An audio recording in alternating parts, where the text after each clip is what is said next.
Hi, my name's Fiona and welcome back to the chicken enclosure. Now I've been posting a number of videos showing you our broody hens as they hatch and raise their chicks. We've been concentrating on the broody hens themselves with videos showing the hatching process itself and how they interact with each other. But what we haven't done so far is concentrated on the chicks and their early development. So join me today and we'll look at their growth from weeks 1 through to week 3.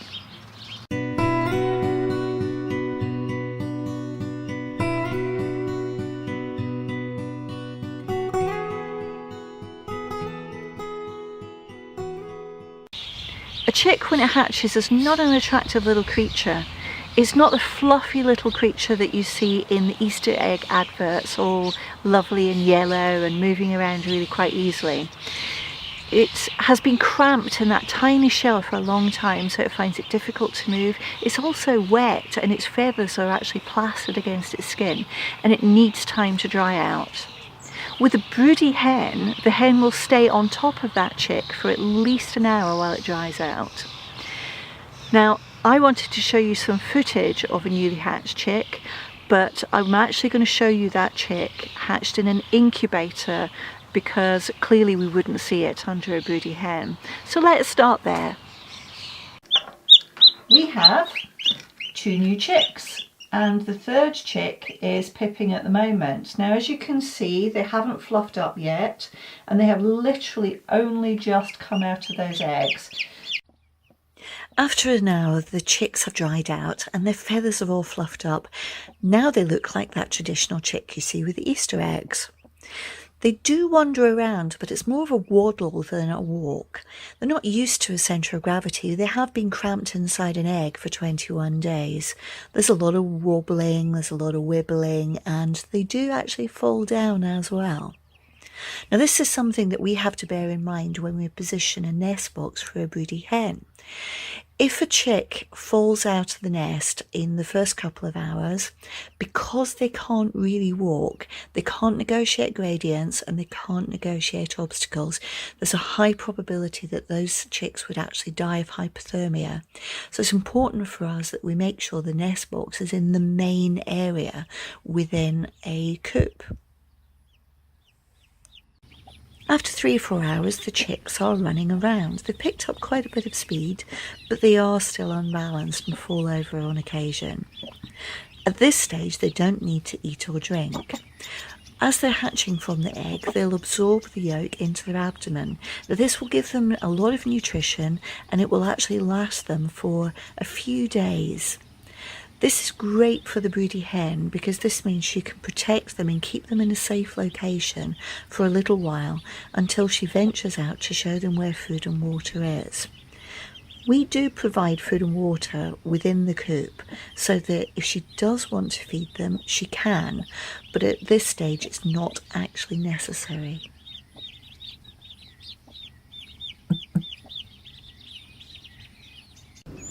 Here you can see the broody hen with her chicks after 2 days. Now, the speed and the mobility of these chicks after just 48 hours of the first film that you saw is absolutely tremendous. A broody hen will stay on her eggs until she's absolutely sure every egg that's going to hatch has hatched and all of the chicks have dried out and have good mobility. Now, 48 hours is a very good time point because this is roughly when the yolk that's been absorbed by the chick into their body has been depleted and the chick needs to start finding food and water. So it's normally roughly around this time that the hen will venture out and take the chicks for food and water outside of the coop.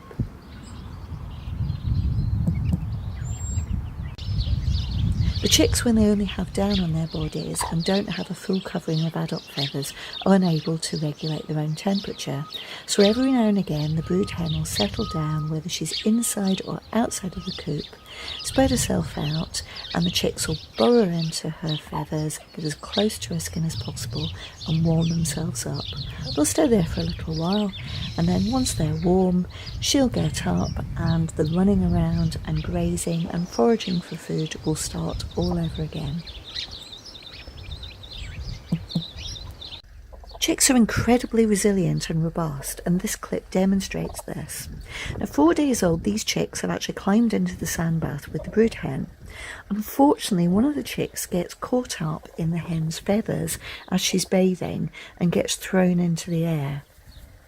Now, as you can see, the chick is perfectly okay and recovers very, very quickly, wandering around just a little bit dazed, but it's perfectly fine and all right. This clip shows a large group of chicks which are roughly about a week old.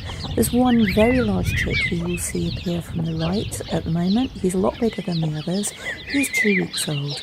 But the main bunch have the first little tail tufts appearing, and if you look at their wings very closely, you'll notice they no longer have down. They've started to grow adult feathers.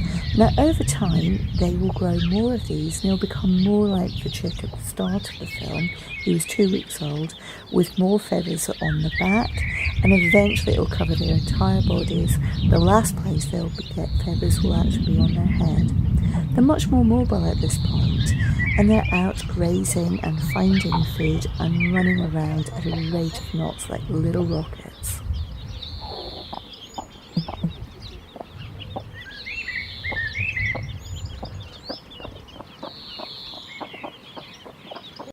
One week later, and the chicks are almost unrecognisable to the way they were 2 weeks ago when they emerged from the egg. At this stage, they've got fully formed wing feathers and use this to gain height. They don't actually fly great distances, but it does mean they can explore, and it means they could get away from predators should they need to. They're playing a great deal, but the biggest difference is they're roughly 3 times their original size. Their legs have elongated, their bodies have elongated, and they're eating as out of house and home.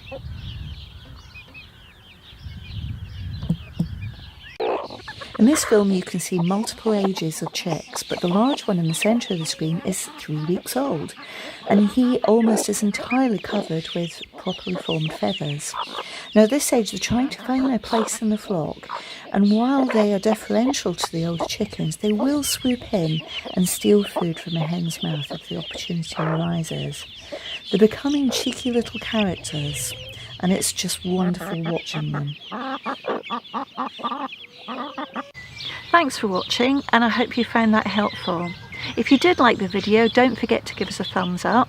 If you have any questions, leave us a comment and I'll get back to you as soon as I can. If you subscribe to the channel and click the notifications button, you'll hear of any new videos as soon as they are available. So please join us again, and we hope to see you next time.